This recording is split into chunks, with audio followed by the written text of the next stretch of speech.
اور یاد رکھنا میں اپنے جوانوں سے یہ بات کہنا چاہتا ہوں، جس کی زندگی میں ماں باپ کی دعا نہیں ہے اس کی زندگی کبھی پربہار نہیں ہو سکتی، اس کی زندگی خوشیوں سے مالا مال نہیں ہو سکتی۔ آج انسان سب کی دعا لینا چاہتا ہے، ماں باپ کی دعا نہیں لینا چاہتا، مگر یاد رکھیں آپ کے لیے کوئی بھی بڑے سے بڑا پیر، بڑے سے بڑا عالم، بڑے سے بڑا مفتی، بڑے سے بڑا خطیب، بڑے سے بڑا ادیب اگر آپ کے لیے دعا کر دے، اللہ چاہے تو دعا قبول کرے، اللہ چاہے تو رد کر دے۔ وہ قادر و قیوم بے نیاز ہے، وہ چاہے جس کی دعا رد کر سکتا ہے، اس کے لیے اس کو کوئی پوچھ نہیں سکتا، اس پہ کوئی فرض واجب نہیں ہے۔ وہ کرم، وہ قبول کرے تو کرم ہے، رد کر دے تو اس کا عدل ہے۔ اللہ چاہے جس کی دعا رد کر دے، لیکن سنو سب کی دعا رد ہو سکتی ہے، کسی کی دعا کی قبولیت کی گارنٹی نہیں ہے سوائے ایک دعا کے۔ میرے کریم آقا فرماتے ہیں کہ جب ماں باپ اپنی اولاد کے لیے دعا کرتے ہیں تو اللہ ان کی دعا رد نہیں کرتا بلکہ قبول کر لیتا ہے۔ حضور فرماتے ہیں دعا والدہ لولدہ کا دعائی لکم، تمہارے باپ کی دعا تمہارے حق میں ایسی ہے جیسے نبی کی دعا امتی کے لیے ہوا کرتی ہے۔ جب کوئی ماں اپنی اولاد کے لیے دعا کرتی ہے تو اللہ کا عرش جنبش کرنے لگتا ہے۔ اللہ فرماتا ہے اے عرش رک جا، عرش کہتا ہے کیسے رکوں؟ آج ایک ماں اپنی اولاد کے لیے دعا کر رہی ہے، جب تک تو اس کی دعا قبول نہ کرے گا میں ہلنا بند نہیں کروں گا۔ قدرت کی طرف سے جواب آتا ہے تو نے ہلنا بعد میں شروع کیا، ہم نے تو اس سے پہلے اس کی دعا کو قبول فرما لی۔ آج ہم یہ سمجھتے ہیں ہم 5 وقت کے نمازی ہے، نیک ہو گئے بہت، ماں نماز نہیں پڑھتی اس کی دعا میں کیا اثر ہو گیا؟ ماں اگر نماز نہیں پڑھتی تو بھی اس کی دعا کی قبولیت ہے، کیونکہ ماں کا مرتبہ نمازی ہونے کی وجہ سے نہیں ہے، ماں کا مرتبہ نیک ہونے کی وجہ سے نہیں ہے، بلکہ ماں کا مرتبہ ماں ہونے کی وجہ سے ہے۔ ایک صحابیہ بارگاہ رسالت میں آ کے کہتی آقا میری ماں شراب پیتی ہے۔ صحابیہ کہہ رہی میری ماں شراب پیتی ہے، کیا میں اپنی ماں کی خدمت کروں؟ حضور فرماتے ہیں ہاں خدمت کر۔ عرض کی حضور وہ شراب پینے کے لیے میخانے میں جاتی ہے، حضور فرماتے ہیں محبت سے سمجھا، اور اگر نہ مانے جب وہ شراب پی کے بے ہوش ہو جائے تو ادب سے اس کو اٹھا کر لا اور اس کے بستر پہ لٹا دے۔ یہ اسلام کی تعلیم ہے، لیکن آج ماں باپ کے ساتھ اس نے سلوک نہیں ہے۔ ماں باپ کو گھر کا کچرا سمجھا جاتا ہے، ماں باپ کو ذلیل اور رسوا کیا جاتا ہے۔ یاد رکھنا ہمیشہ جوان نہیں رہو گے، جس دن تمہاری جوانی ڈھلے گی تم بھی باپ بنو گے، خواتین بھی ماں بنے گی۔ تم نے اپنی اولاد کے ساتھ جیسا سلوک کیا تمہاری اولاد اس سے بدتر تمہارے ساتھ سلوک کرے گی۔ تم اپنے ماں باپ کے ساتھ جیسا سلوک کرو گے اگر ان کو ستایا اس سے زیادہ تم ستائے جاؤ گے، اور تم نے ان کی خدمت کی تو اس سے زیادہ تمہاری اولاد تمہاری خدمت کرے گی۔ یہ بڑے عظیم لوگ ہیں۔ ماں باپ کا جھری پڑا ہوا چہرہ دیکھنا وہ ثواب کا درجہ ہے کہ کسی خوبصورت کو دیکھنے پر بھی وہ ثواب نہیں ملتا جو ماں باپ کے جھری پڑے ہوئے چہرے کو دیکھ کے ثواب ملتا ہے۔ اور ایک بات ہمیشہ یاد رکھنا، جس دن یہ چہرے قبروں میں چلے جائیں گے نا، پھر ان چہروں کو ترسو گے تو یہ چہرے کبھی خواب میں بھی نظر نہیں آئیں گے۔ یہ چہرے ہر عبادت کی قضا ہے۔ میں اپنے اہل علم دوستوں سے توجہ چاہتا ہوں، غلطی کروں تو میری اصلاح کریں۔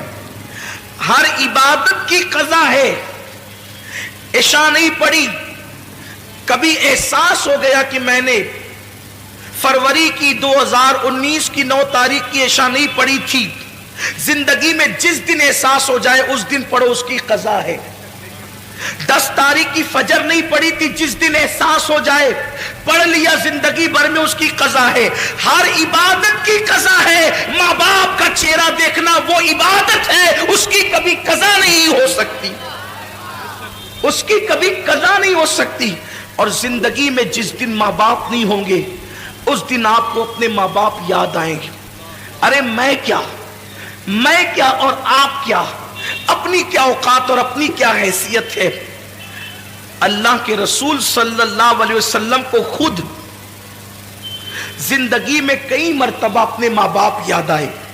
اگر ہر موقع کا ذکر کروں تو ایک طویل وقت چاہیے، لیکن تو میں عرض کر رہا تھا کہ کئی بار حضور کو والدین یاد آئے، لیکن ایک مقام پر حضور ایک موقع صرف عرض کر رہا ہوں، ایک موقع صرف عرض کر رہا ہوں کہ حضور علیہ الصلوۃ والتسلیم کو جب ماں باپ کی یاد آتی تھی تو حضور کی آنکھوں میں آنسو آ جاتے۔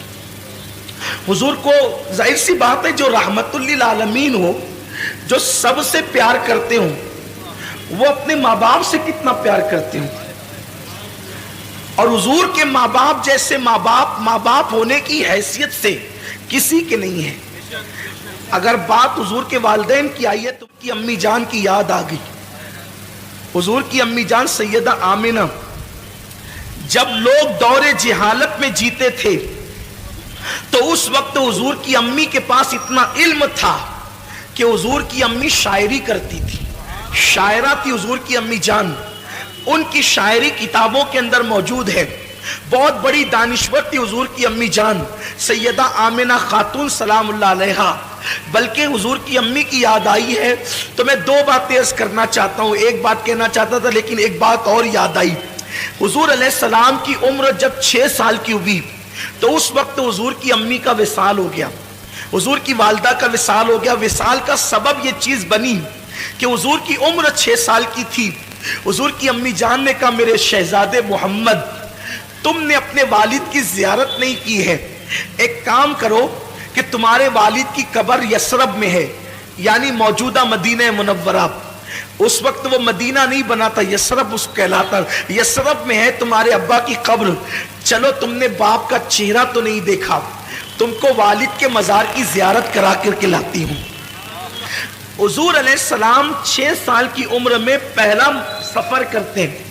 حضور کا یہ پہلا سفر ہے 6 سال کی عمر میں، اور 6 سال کی عمر میں پہلا سفر حج کے لیے نہیں ہے، تجارت کے لیے نہیں ہے، نماز کے لیے نہیں ہے، بلکہ مزار کی زیارت کے لیے۔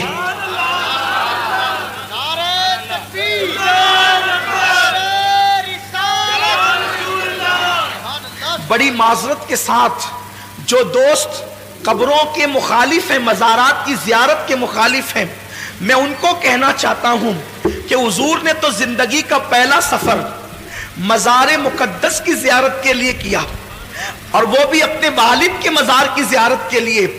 6 سال کی عمر میں حضور اپنی امی سے کہتے ہیں امی ٹھیک ہے۔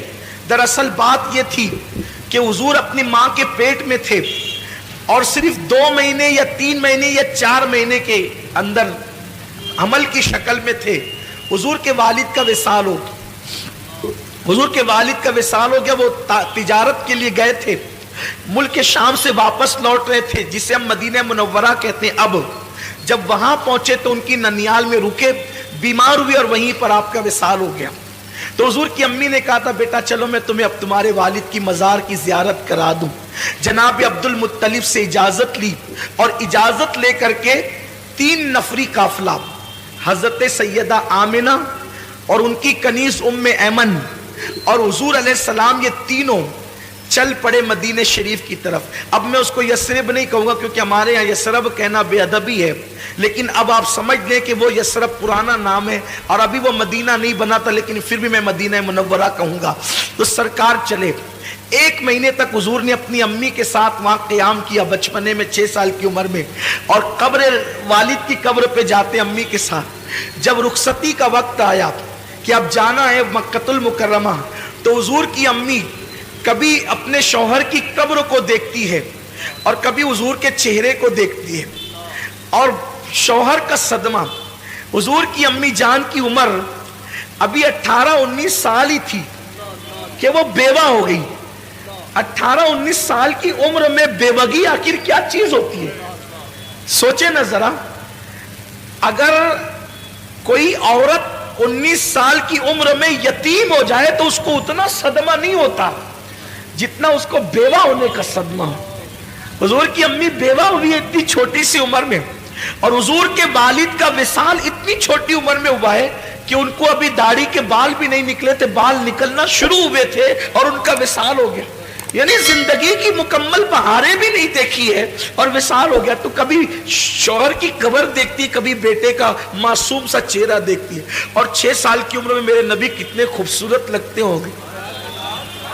جس کے گالوں کی قسم قرآن یاد کرے والضحیٰ کہہ کر, جس کے زلفوں کی قسم یاد کرے قرآن واللیل کہہ کر, جس کی ماں کو قرآن گویا کہ مطلع الفجر حق کہے. آخر اس رسول اعظم جب بچے لڑکپن کی طرف جاتے ہیں تو بڑے خوبصورت لگتے ہیں, جب جوانی کی طرف جاتے ہیں تو بڑے حسین لگتے ہیں. عام بچے بھی خوبصورت لگتے ہیں. تو جس کی صورت خدا بھاتی ہو اس کے شباب کا عالم کیا ہوگا. گود میں عالم شباب, حال شباب کچھ نہ پوچھ. تو کبھی بیٹے کا چہرہ دیکھتی ہے, کبھی شوہر کی قبر دیکھتی اور اشعار پڑھتی ہے شوہر کی یاد میں, اور بیٹے کا ہاتھ پکڑ کر کے پھر آخری بار قبر دیکھ کر کے نکلتی ہے. اسی میں طبیعت میں تبدیلی شروع ہوئی, طبیعت بدلنا شروع ہوئی, سفر شروع ہوا, یہاں تک کہ مقام ابوا تک پہنچتے پہنچتے اب سفر کی ہمت نہیں رہی. تو ام ایمن سے کہتی ہے, ام ایمن اب میں یہاں سے آگے جانے کی میرے اندر طاقت نہیں ہے. تو ام ایمن کے سہارے اپنی سواری سے نیچے اترتی ہیں, اور نیچے اترنے کے بعد ایک چھوٹا سا ٹیلا تھا جو اب بھی ہے, اس پر چڑھتی ہیں. اس وقت سفر میں تکیہ بھی نہیں تھا, تو حضور نے اپنے ننھے ہاتھوں سے پتھر تلاش کیا اور اپنی ماں کے سرہانے چھوٹا سا پتھر رکھا اور چٹائی پہ ماں کو لٹا دیا.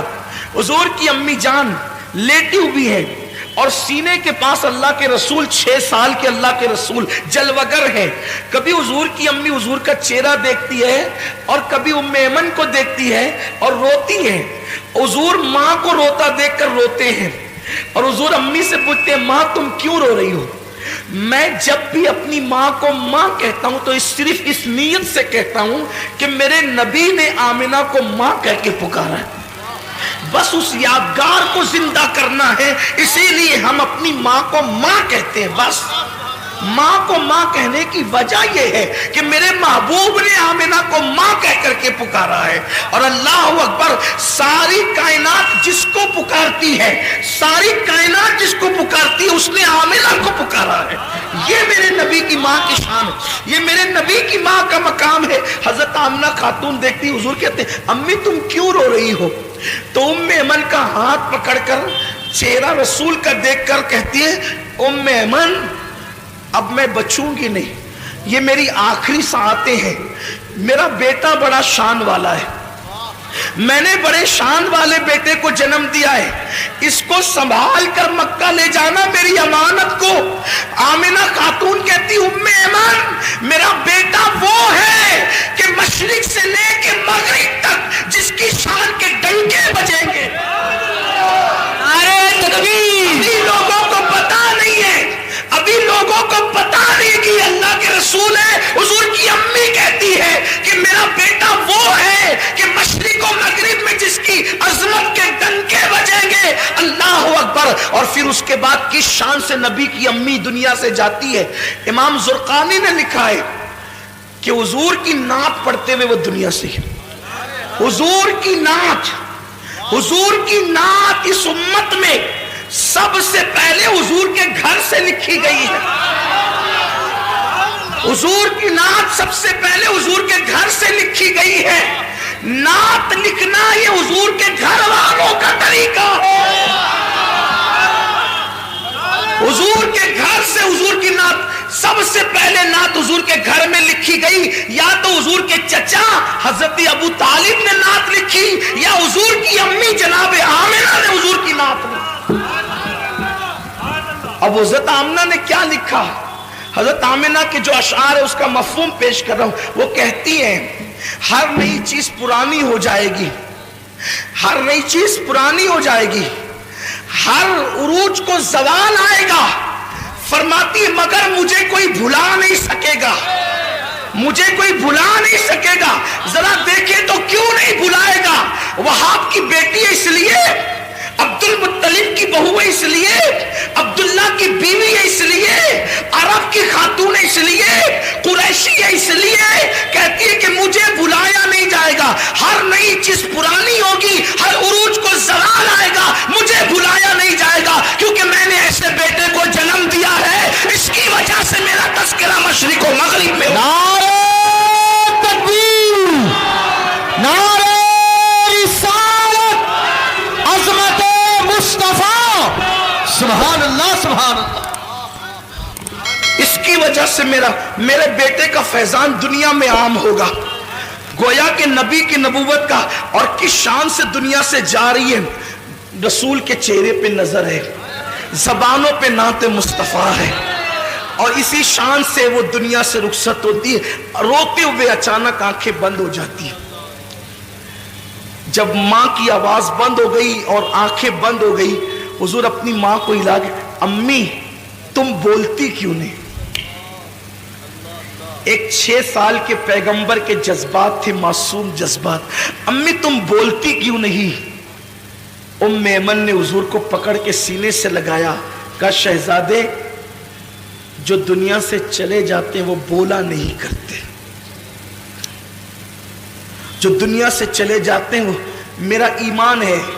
خیر سے ام ایمن نے حضور کو منع کر دیا، اللہ کی اس میں ہزارہ حکمتیں تھی، اگر حضور دوسری مرتبہ بول دیتے نا کہ امی تم بولتی کیوں نہیں، تو تاریخ گواہ ہو جاتی کہ حضور کی ماں بول پڑتی۔ جس کے اشارے سے سنگ ریزے بولتے ہیں، جس کے اشارے سے پاگل اونٹ بولتے ہیں، جس سے ہرنی باتیں کرتی ہے، ام ایمن نے کہہ دیا شہزادے جو دنیا سے چلے جاتے ہیں وہ بولا نہیں کرتے، بلکہ ان کو پھر قبر میں دفن کر دیا جاتا ہے۔ تو ماں کو قبر میں رکھنا ہے۔ میں اپنے الفاظ کے جامع میں تاریخی حوالے پڑھ رہا ہوں کہ ماں کو قبر میں رکھنا ہے، تو حضور نے ننھا سا پتھر اپنے ہاتھ میں لیا، ننھے سے گورے گورے خوبصورت ہاتھوں میں، اور اس ٹیلے کو ام ایمن کے ساتھ کھودنا شروع کیا۔ داؤد علیہ السلام کے ہاتھوں پر اللہ نے لوہے کو نرم کر دیا، اور حضور کے ہاتھوں پر وہ ٹیلا نرم ہو گیا۔ ام ایمن کے ساتھ مل کر اللہ کے رسول نے ماں کی قبر کھودی، شاید یہ پہلی اور آخری قبر تھی جس کو رسول اللہ نے اپنے ہاتھوں سے کھودی تھی، اور کھود کر کے پھر ماں کو لٹا دیا اور مٹی برابر کر دی۔ ام ایمن حضور کو دیکھتی ہے اور کہتی ہے چلو مکے چلنا ہے۔ حضور بڑی معصومیت سے پوچھتے ہیں ام ایمن میری امی، ام ایمن میری امی۔ ام ایمن نے کہا شہزادے مقام ابوا میں قیامت تک تیری ماں کو ہم چھوڑ جاتے۔ جیسے ہاتھ پکڑا اور نیچے اتری، حضور نے ہاتھ چھڑا دیا۔ ام ایمن کہتی حضور نے ہاتھ چھڑا دیا اور دوڑتے ہوئے کہیں چلے گئے۔ میں ڈھونڈنے لگی، کہیں نہیں ملے۔ جب مجھے کہیں نہیں ملے پہ پریشان ہو گئی، آمنہ کی امانت کہاں چلی گئی، آمنہ کی امانت کہاں چلی گئی۔ جب میں ڈھونڈ چکی کہیں نہیں ملے تو میں ٹیلے پہ چڑھی تو کیا دیکھا کہ حضور ماں کی قبر سے لپٹ کر رو رہے ہیں، ماں کی قبر سے لپٹ کر رو رہے ہیں۔ اور میں نے یہ جملے سنے کہ امی تمہیں تو معلوم تھا نا کہ سب کا کوئی نہ کوئی ہے، میرا تو تمہارے سوا اور کون ہے، تم بھی مجھے چھوڑ کر کے چلی، باپ تو پہلے ہی چلے گئے تھے، تم بھی چھوڑ کر راستے میں چلی۔ رو رہے تھے حضور علیہ السلام۔ ام ایمن کہتے میں نے اٹھایا اور کہا کہ چلیے چلیے، یہاں تک کہ حضور کو میں لے کر چلی۔ حضور پلٹ پلٹ کر روتے تھے اور ماں کی قبر کی طرف دیکھ۔ یہ ماں ہے، آج جن ماؤں کی قدر آپ کے ہمارے پاس نہیں ہے، یہ ماں ہے۔ پتہ نہیں ام ایمن نے کس طریقے سے حضور کے آنسوؤں کو خشک کیا، چپ کرایا، کیسے تسلی دی، کیسے حوصلہ دیا، کیسے ہمت دی، یہ ام ایمن جانے، حضور جانے۔ حضور بار بار اپنی ماں کو یاد کرتے رہے۔ ایک دن اللہ کے رسول علیہ الصلوۃ والسلام مسجد نبوی شریف کے ایک کونے میں جلوہ گر ہیں، صحابہ اپنے اپنے کاموں میں مصروف ہیں، حضور علیہ السلام خاموش خاموش آنسوؤں سے رو رہے، حضور کی آنکھوں میں آنسو ہے۔ صحابہ کرام کی عادت تھی جب حضور مجمع میں ہوتے یا محفل میں ہوتے تو صحابہ حضور ہی کو دیکھتے رہتے.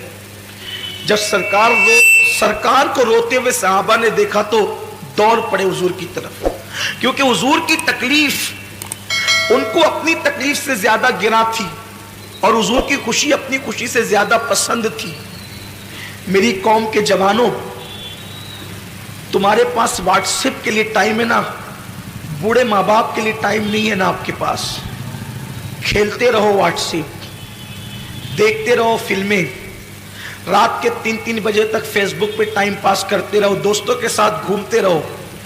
جس دن تمہاری ماں کا چہرہ کفن میں چھپ جائے گا اس دن تمہیں احساس ہوگا کہ تم نے کتنی بڑی نعمت کھوئی ہے. دنیا کی ہر نعمت کھو کر کے تمہیں واپس مل سکتی ہے, لیکن ماں باپ اس نعمت کو کہتے ہیں جو ایک بار کھو جائے پھر واپس وہ نعمت نہیں ملتی. اس نامراد کے دل سے جا کر کے پوچھو جس کے ماں باپ نہیں ہیں اور انہوں نے ماں باپ کو کبھی خوش کرنے کی کوشش نہیں کی. آج وہ بستروں میں چھپ چھپ کر روتے ہیں, آج وہ تنہائیوں میں پچھتاتے ہیں, آج وہ اپنے آپ کو معاف کرنے کے لیے تیار نہیں ہے. جو غلطی ان سے ہوئی وہ غلطی خدا کے لیے آپ نہ کریں. آپ اپنے ماں باپ سے معافی مانگیں, انہیں راضی کریں, انہیں ٹائم دیں, انہیں وقت دیں, ان کی خوشیوں کے لیے ہر کڑوا گھونٹ پی لیں, لیکن ان کو کبھی ناراض نہ کریں. اللہ کے رسول مسجد کے کونے میں بیٹھ کر کے رو رہے, صحابہ دوڑ پڑے, ہمارے ماں باپ آپ پہ قربان, یا رسول اللہ آپ کیوں رو رہے, آپ کے رونے کی وجہ کیا ہے؟ سرکار فرماتے ہیں اچھا ہجرت حضور نے 53 سال کی عمر میں کی ہے نا, 53 سال, اس کا مطلب یہ واقعہ 53 سال کے بعد کا, یعنی حضور علیہ السلام کی عمر اب 53 سال کے اوپر پہنچ گئی ہے اور اس وقت حضور ماں کو یاد کر کے رو رہے. صحابہ نے پوچھا حضور کیوں رو رہے ہیں آپ؟ سرکار فرماتے ہیں آج مجھے میری امی حضرت آمینہ کی یاد آ گئی. حضور فرماتے ہیں آج مجھے میری امی حضرت آمینہ کی یاد آ گئی.